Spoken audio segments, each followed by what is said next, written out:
This is NBC 10 at Issue. NBC 10 at Issue, Sunday, January 10th, 2010. The race for the U.S. Senate in Pennsylvania. It's about national security, jobs, health care, taxes, and President Obama. Here now on NBC 10 at Issue is Congressman Joe Sestak, candidate for U.S. Senate. Good morning. I'm Steve Highsmith. Representative Joe Sestak of the 7th Congressional District and Senator Arlen Specter each wants the Democratic nomination for the U.S. Senate in Pennsylvania. Democratic voters decide in a little over 4 months in this race with national implications. With me now is Congressman Joe Sestak, Democrat from Delaware County. Congressman, good to see you again. Good to see you. Happy New Year. Happy New Year to you. Much appears to have changed in a year. You have Dodd and Dorgan saying they're not going to run for re-election in the Senate. The president's not as popular as he was. Health care appears watered down or polluted. Why is it a good time to be a Democrat now? I believe that the lack of accountability by both parties has not served America well, here in Pennsylvania particularly. I believe that it's important to be a Democrat because Democrats believe in investing in people. And if you invest in people's health care and you invest, like I did in the military, into making them have the kinds of jobs they can to be all they can be, it's very important. But most of all, I believe in being a Democrat because Democrats have always been in it for the working families. Now, is the message tough right now? Sure. But that's politics. I'm interested in the principle that over the past 8 years, the Republican leadership's philosophy has placed us in this savage recession. They're the ones who have given us 10 million not only unemployed, but they've also given us 10 million who don't have health insurance since many of the Republicans derailed the Clinton health care plan. What we need now are senators. They're willing to go up against the tide and say, wait a moment. We know what's good for the working family. The past is not sufficient for the future. That's why it's good to be a Democrat, because we believe in working families. I want to talk to you then about national security, about the economy, and about health care in particular. I want to start with national security. You were an early supporter of Hillary Clinton in the primary. You remember that famous commercial that the Clinton campaign put out. Inside the home, the phone rings at 3 o'clock in the morning, and the idea was, who do you want to be president? You don't want Barack Obama to be president, was the implication of the Clinton commercial. Was Hillary Clinton right? No. This president of ours is truly a good commander-in-chief. I know. I worked in the White House, and I saw President Clinton, as his director of defense policy, make very challenging decisions for Bosnia, for South Korea, when we thought North Korea might be going to war as they pulled out nuclear rods. I've been on the ground in Afghanistan early in the war. As the head of the Navy's anti-terrorism unit, I commanded a carrier battle group in harm's way. What I learned was about the limits of military power. This president understands it. He has, for the first time in 8 years, begun to approach the world with a strategy of engagement. He brings all the elements of power to bear, and the progress he has already made by withdrawing us from that tragic war in Iraq, by having the courage of his convictions about Afghanistan, because al-Qaeda might plan against us from there. I think he's done this well. Well, the president, in his report of a few days ago on the Christmas bombing attempt aboard the Northwest Airlines flight, talked about an inherent systemic weakness and human errors revealed by the Christmas attempt. Do you agree with that? Oh, I do. I saw it when I was head of the Navy's anti-terrorism unit. I saw it when I was a 3-star admiral and tried to change the Navy from buying 315 ships and thinking our military prowess as a Navy was how many ships, when we should be buying 250 and putting the rest of that money into gaining knowledge. Has he been doing enough in the first year to correct what you saw before a year ago? You can always do more, but he helped salvage the cratering of our economy. And yes, here's what happened. There was information in the disparate parts of our organization, and it never came together as knowledge. But that's what happened prior to 9/11. So absolutely. What the heck is going on? Yeah, not enough attention, quite frankly, has been placed because of all the challenges this president has been given. But you're right. The first and foremost constitutional duty of me and of this president is the security of this nation, and Congress is to blame as well. I've spoken up about this. We have over 20 committees that have oversight of Homeland Defense. We all down there should be held accountable for what held. Yes, he's the commander-in-chief. Can more be done? Yes, but it's having to break down literally what is an establishment that believes that the Cold War way of doing things at times is the right way. And that's why you let need me ask you one leaders other to do thing that. about this report. In this report that the president released, his report, he says, quote, issue guidance aimed at ensuring the timely distribution of intelligence reports, end quote. Issue guidance aimed at ensuring the timely distribution of intelligence reports. Guidance has to be issued to people in the intelligence community You're about absolutely right. the importance I don't know what's underneath that, but you're absolutely right. You know, I do believe when you had the head of the Homeland Defense come out and say the system worked, it did not work. And I also do believe that so much more needs to be done of breaking out how to turn information intelligence into knowledge. But I also know this. But shouldn't heads roll on this? I mean, if there are people working in the CIA or any intelligence agency who feel that they can go home because it's 4:30 or because they don't like the guy who works in the other agency, I mean, this is more than just messing up on your job. It's almost actionable. I mean, in terms of criminal... As well as right here at Philadelphia International Airport that had dogs that we found out a few days ago failed their bomb sniffing test, and they're still working there. Yes. At the end of the day, everyone should be held accountable, because there isn't that in Washington, D.C. How would you make people held accountable? What's different about Joe Sestak that we don't see in our inspector or Pat Toomey or anyone else? Oh, I'm very fortunate.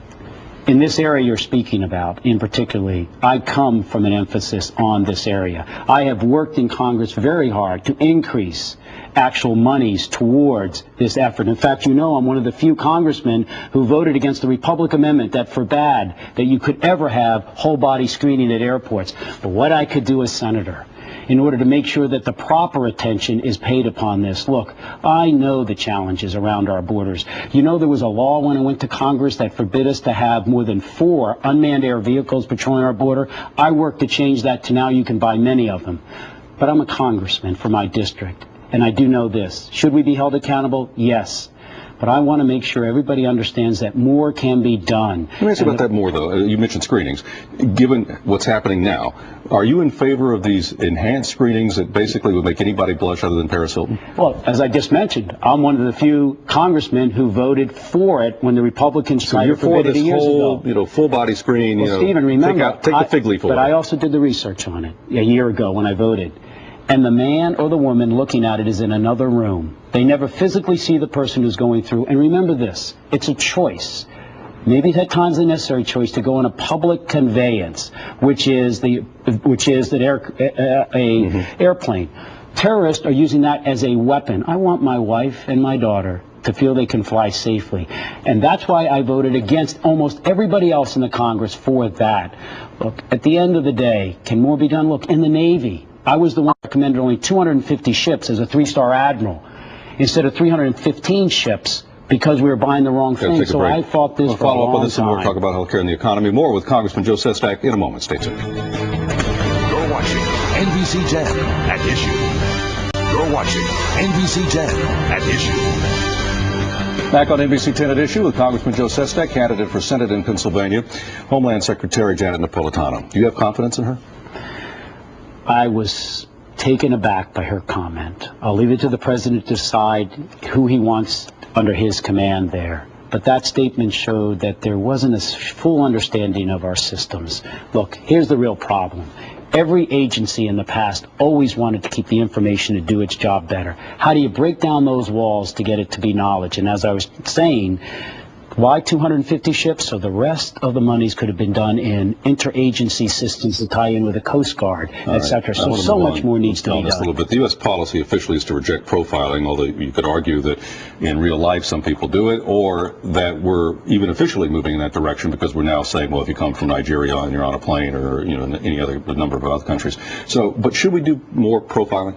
We are doing it in the appropriate way. If you come from that country, those 15 that were laid out, let's do everyone. That's the right way to do it. But also, let's remember... I know that El Al has fewer flights, for example, but the Israelis haven't had a hijacking since '68, I don't think, and that was even before they instituted a lot of things. And they break people into 3 categories: low risk, moderate risk, high risk.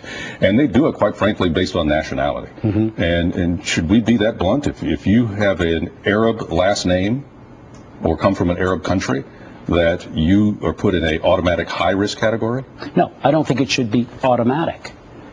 We have many with Arabic names here who are citizens of America go home or their relatives come here.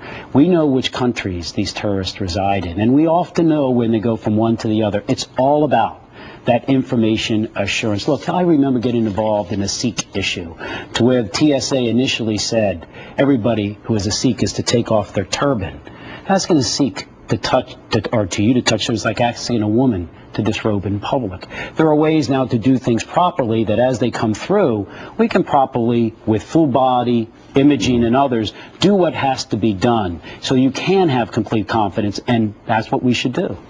Let's move on to health care if we can. Governor Arnold Schwarzenegger said recently, and he was for health care reform, he said, quote, health care reform, which started as noble and needed legislation, has become a trough of bribes, deals, and loopholes. Is he right? In the Senate, yes.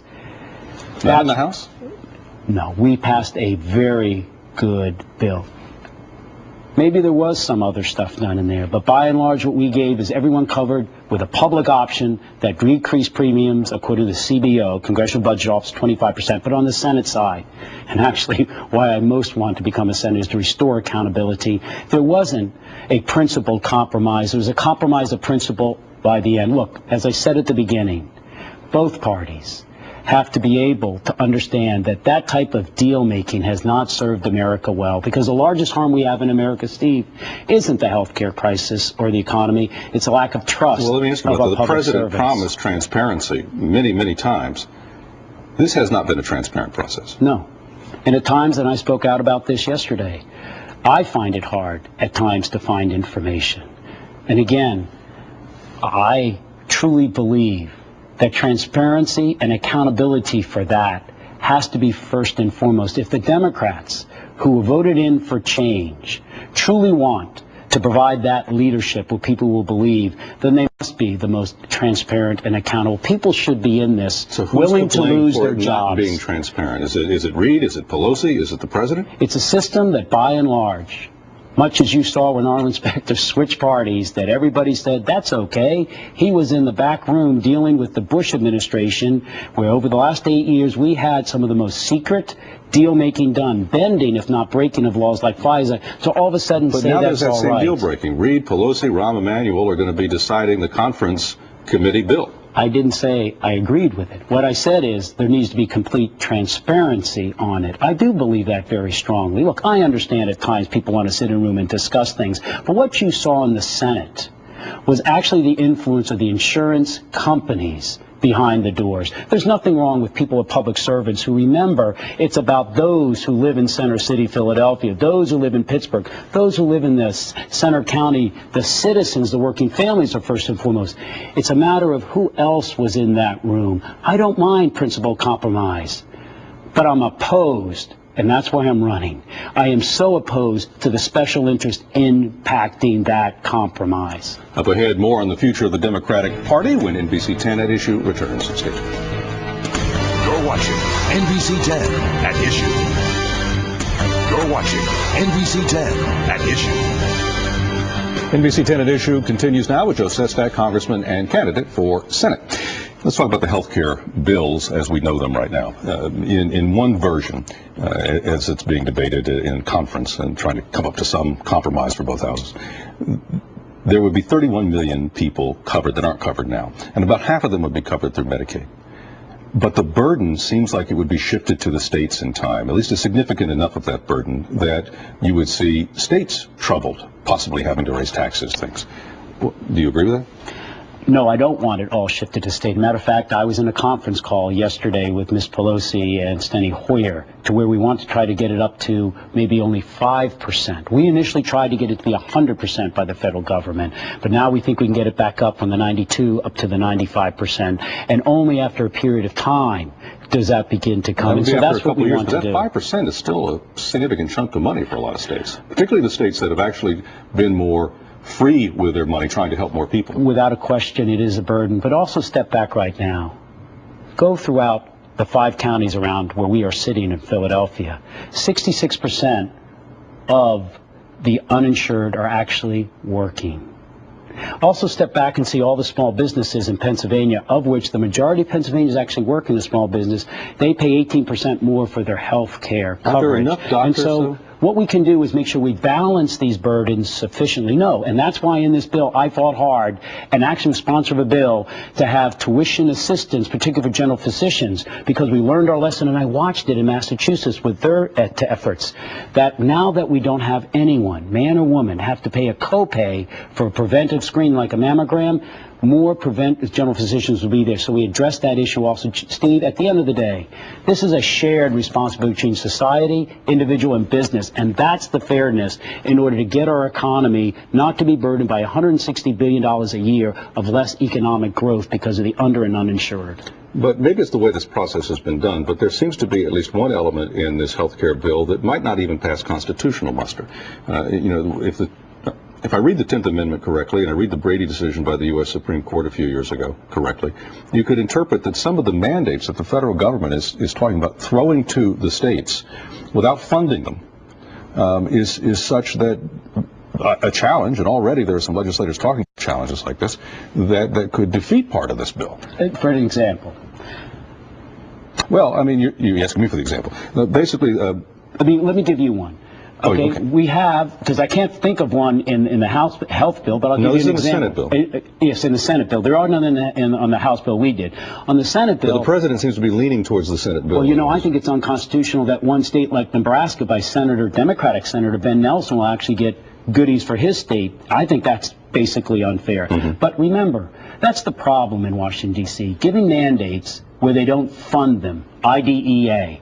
I've moved the first money in 12 years into autism in the federal government. And last year I moved it a second time. Let me get more specific. We have given this mandate, but we've never funded it, that they are to be given the right education. Let me give you specific. So that's wrong. It is believed that, at least under the Senate bill, that state governments would have to create larger health insurance commissions, have more employees, everything else, to be able to create more websites, to get more access, to do a lot of things, send out information, to screen companies that would come in. And all this would have been ordered by this federal bill, but there's no money that's tied to it. Your point is well taken. If I had been in that Senate, I would have shaped that bill like the House bill was. Where was the leadership from Pennsylvania to have shaped that budget, that health care bill, so you didn't have what you just spoke up of? We don't have that in the health care bill, and in fact, we decreased premiums by 25% in our health care bill and cover everyone. All right, if you were a U.S. Senator right now, would you ram through a bill as it looks now in the Senate? Would you, even with things you don't like about it, have voted yes? Steve, that's an absolutely wrong question, I think, if you don't mind. Well, I would have been there shaping that bill, and I mean that. Over the past 5 or 6 months, I've listened to my opponent go throughout Pennsylvania saying all options are on the table, even through September. Why weren't you down there shaping the bill? I went on 2 health subcommittees, one for skilled workforce, the education labor, one for small businesses, so the health care bill would go through me and shape that bill. So the question is, where's the titan and the leader from Pennsylvania to have shaped that bill so it was truly what we need? Okay, but you are still in the House, and if they compromise, and the provisions, a couple we've talked about that you said you don't like, are in that compromised bill, are you going to vote yes? Not good. No, right now it's an inadequate bill, but right now I already know some things are changing based upon it. All right, more with Congressman Joe Sestak on his campaign when we come right back, station. You're watching NBC 10 at Issue. Congressman Joe Sestak is my guest on NBC 10 at Issue. Let's talk in the couple minutes we have left just about the campaign. The primary is May 18th. You've been an official candidate for 5 months or so. You've got about 4 months or so to go. According to a Quinnipiac poll last month, 9% of those surveyed said they didn't have enough information to have an opinion about your opponent, Arlen Specter. 70% said they didn't have enough information to say they have an opinion about you. You haven't corrected that in 5 months. What can you do in 4 months? The real number that you have to look at in every poll is about 25% of people believe they want Arlen Specter reelected. About 64% of the Democrats say that they don't want to support him for reelection. They have to get to know Joe Sestak. I understand that. That's my challenge. But I have to say this. If there's one thing that I find everywhere I go, and I'm doing kitchen calls all over the place, just like Harry Truman did when he went against Dewey years and years ago to meet and talk to people, what resonates is we're tired of not having trust in our public officials. And that, more than anything, is why I believe having someone who's a Democrat, not just a Democrat, believes I'm willing to lose my job over what's right for you, is what ultimately will prevail at the end. I am going to work hard for the middle class, the working families every day. And that's why we will prevail. I understand the challenge. We'll confront it and beat it. That same poll said that 11% of the people said that President Obama's support of Arlen Specter made it more likely that they would vote for Arlen Specter. 17% said it made it less likely they would vote for Arlen Specter. Do you think that the president helps or hurts you in any way? I want to be the president's strongest ally for the area. He's not a yes man, but a strong ally. That doesn't faze me one way or the other. What I'm most taken aback by is that Pennsylvanians are hurting. Over the last 30 years, we've increased our job growth in Pennsylvania 1/3 as much as the rest of the state. We're the second oldest state in the nation. How do we correct that? By the small business tax cuts that I proposed, by not voting for education cuts, for Pell Grant cuts, and the largest education cut in the history of America like Arlen did. I went to the Education Committee in order to get Pell Grants increases. Look, there's a different approach. Just have a few seconds left. I didn't hear it, but it's reported that Rush Limbaugh reportedly called you a dangerous left-wing radical ideologue. Any part of that you like? Look, all I liked was this. I stood up for what I believed in, and I stated it. And heaven forbid, imagine if we had public servants like that. Congressman Sestak, thank you very much, sir. Good luck Thanks. on the campaign trail. Thank you. Be safe.